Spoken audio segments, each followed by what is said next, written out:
Hello. I'm going to be reading this story, The Fisherman, the Horse, and the Sea, written by Barbara Josie and illustrated by Renee Graff. Look at the beautiful picture in the front.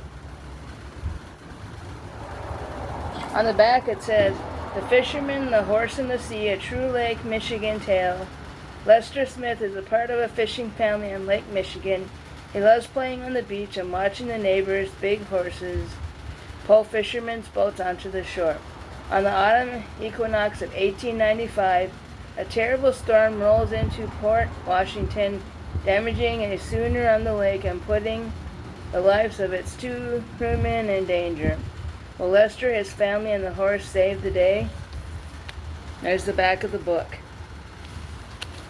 Alrighty, here we go. On this first page here it says, Lester was the son of a fisherman. He knew Lake Michigan could be soft as a kitten one day and terrible as a sea monster the next. And there's the picture. The Fisherman, the Horse, and the Sea, written by Barbara Josie, illustrated by Renee Graff. On here it says Death's Door, Door County, Green Bay,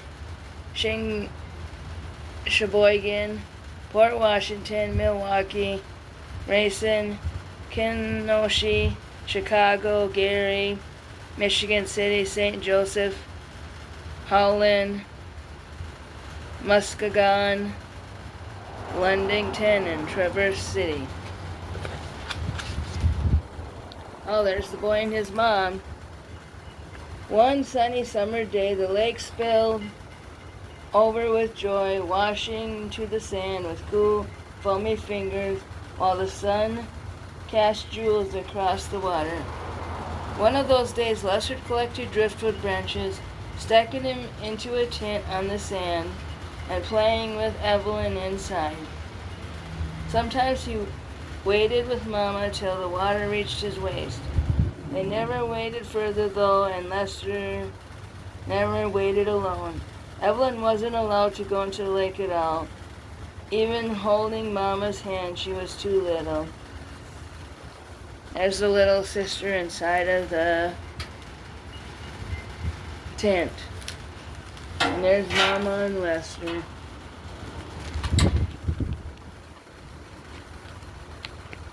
Wading in the water, as you see. On other days, the sky grew green and bruised, and the sea snarled. The gulls didn't fly, and the ducks huddled close to shore. Then Mama twisted her ring this way and that, worrying over Papa and Uncle Herbert out on the water. On those days, Mama did the thing she always did, built a toasty fire in the stove, set out dough to rise, made stew, but she never lost sight of the lake. Not for 1 second, not till she spied their speck of a boat on the water. Then she sent the horses owned by Frank family down the beach, a fisherman's horse who loved the water. The big coach horse pulled the flat-bottomed boat to shore, dispositioning the two fishermen safe and sound. Soon Papa and Uncle Herbert filled the doorway. Lester and Evelyn rushed into big arms, pressing their noses into woolen sweaters that smelled of men and fish and the sea. There's the guys coming back with the horses in their boat. And there's Mama and the son. And Evelyn and the dog wait for them to come. The autumn equinox of 1895 was a time when Mama worried. On the equinox, the day is exactly as long as the night. For people who worked on the land, it is time of harvesting crops, pressing apples into cider, and gazing at the moon. But for those on the sea, it is time of worry. They believe wicked storms are brewed when the sun crosses the equator. That night, the wind shook the family's little house at Sucker Brook, shook it to the rafters. The roar of the breakers kept everyone awake except Lester and Evelyn. They slept soundly knowing Papa and Uncle Herbert were safe at home. The grown-ups huddled at the rough scrubbed table, drinking strong coffee. Papa thought he heard voices on the lake calling for help, but it was dark as a fish belly outside, too dark to see, and so they waited. There's a picture of what it will look like the equinox, and there's a picture of Uncle Lester and Papa sitting there while the kids are asleep.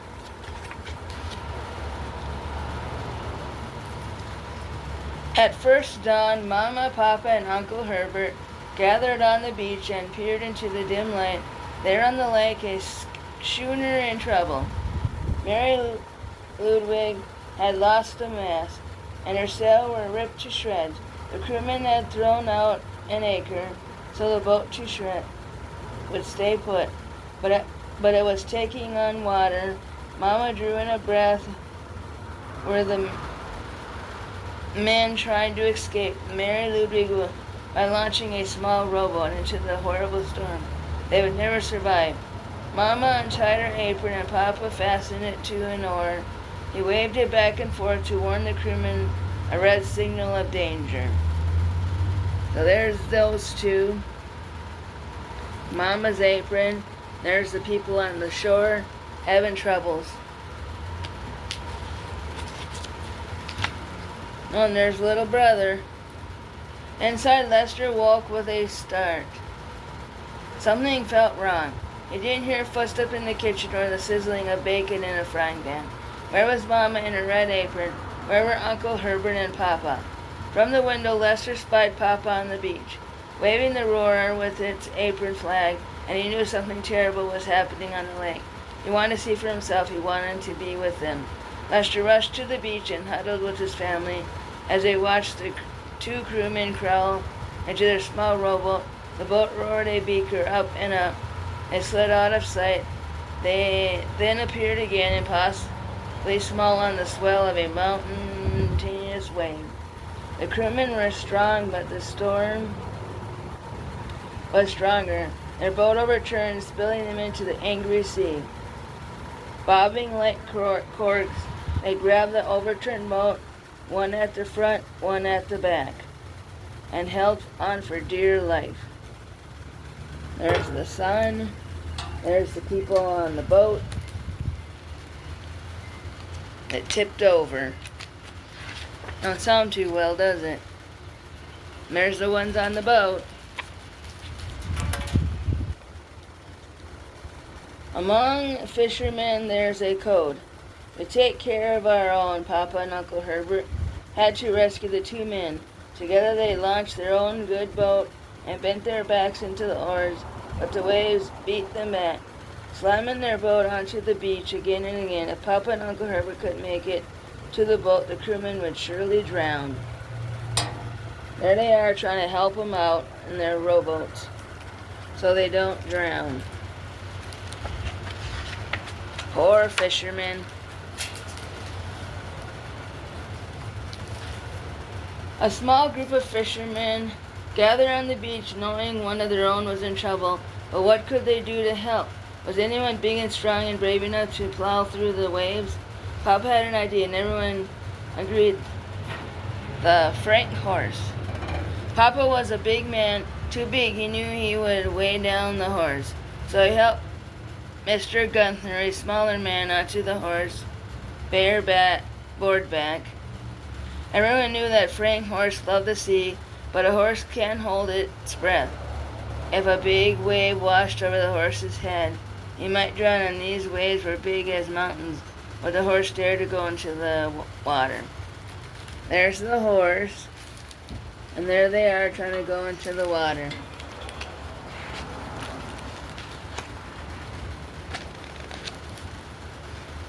But like the fisherman, he served. This horse was huge in body and in heart. When he spied the shipwrecked men, he plunged into the lake, head high. He snorted at the breakers as if they were nothing. He swam onward with his eyes on the men who needed help. There's the man who needed help.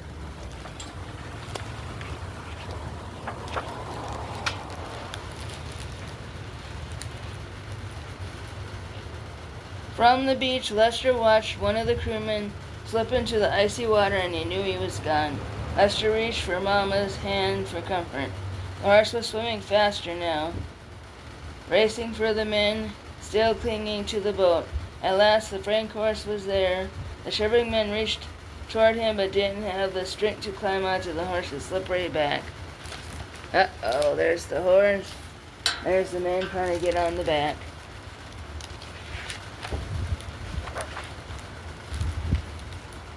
The horse knew what to do. He turned, offering his tail to the drowning crewman as a rope. Fingers numb with cold, the man held on as best as he could, slipping but never letting go.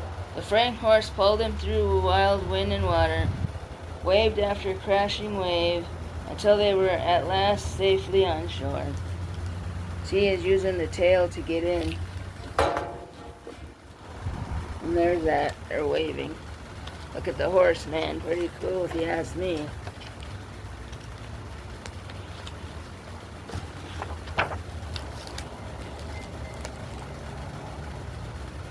Mama, already in the house, had everything ready.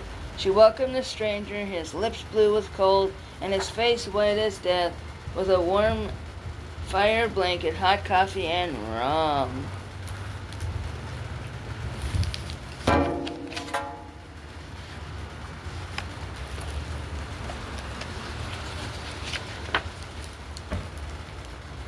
And the Frank horse, he was returning to his warm stable, rubbed down and treated to an extra heaping of oats. In time, Lester grew into a man with a family, a fisherman, brave and strong, just like his father and grandfather, but he never forgot the story of the fisherman, the horse, and the sea. There's the fisherman and the kid, and then there's the horse and the sea. After the storm, the cargo ship Mary Ludwig was taken into Port Washington to be pumped out, but as she pulled from her resting spot, the anchor's chain snapped and the anchor was left behind. After being pumped out and restored, the Mary Ludwig resumed her life as a cargo ship in the 1900s. She transported merry-go-round to fairs along the coast of Lake Michigan. In the early 1980s, sonar detected something just off the coast of Port Washington, 30 or 40 feet underwater. A diver went down to inspect and found an anchor and 25 feet of broken chain, hooked to a huge rock. Where the anchor and chain from the Mary Ludwig, no one ever knew for sure. A schooner is a sailing ship with two or more mast poles that hold the sails upright. In 1895, most schooners were cargo ships. Lake Michigan is one of 5 freshwater Great Lakes of North America, and it really is great. It's a 307-mile long and 118 miles wide due to its sea-like characteristics, rolling waves, sustaining winds, strong current, great depths, and far-reaching horizons. Lake Michigan is sometimes called an island sea. A breaker refers to a breaking wave, a wave that swells larger than crest and breaks. The breakers in Lake Michigan are often more dangerous than those in the ocean because the lake's waves are not as deep and its breaks are shorter, choppier, and more difficult to ride. The most dangerous waves break close to shore. There's more to know about the story. And then that page.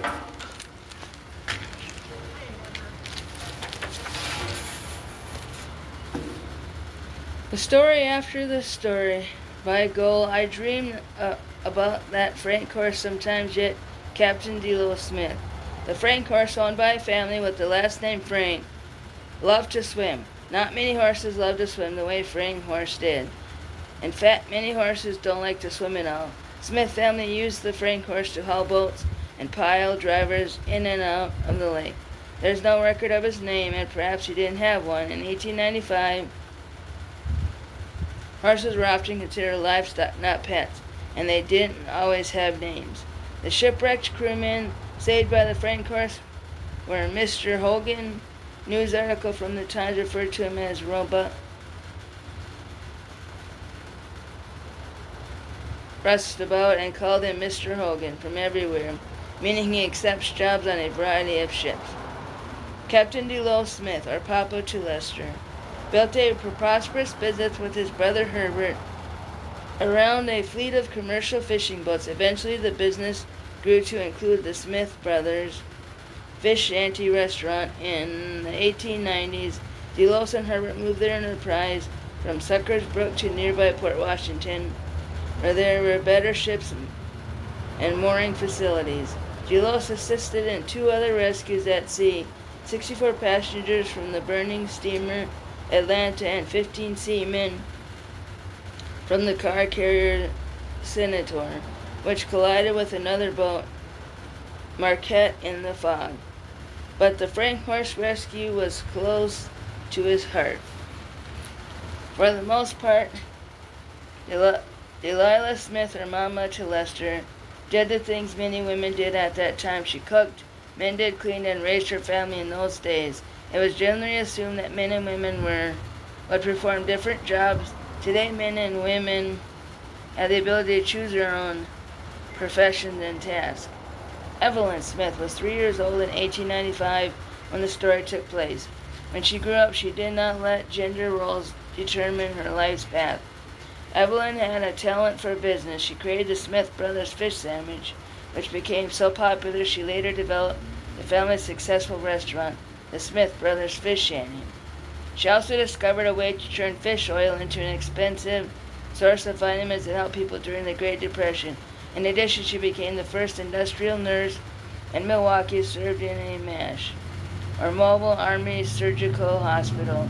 Till in France during World War I, homesteaded in Montana, became active in women's rights in Milwaukee, and founded a tuberculosis sanatorium and children's camp. Lester Smith was 5 years old at the time of the Frank Horse rescue. Later, he served in World War I, crossing the Atlantic 22 times on a British transport ship, the highest-ranking American on board. Later, he became the head of the Smith Brothers family business. He fought for many improvements in the fishing industry and was instrumental in promoting fish conservation practices.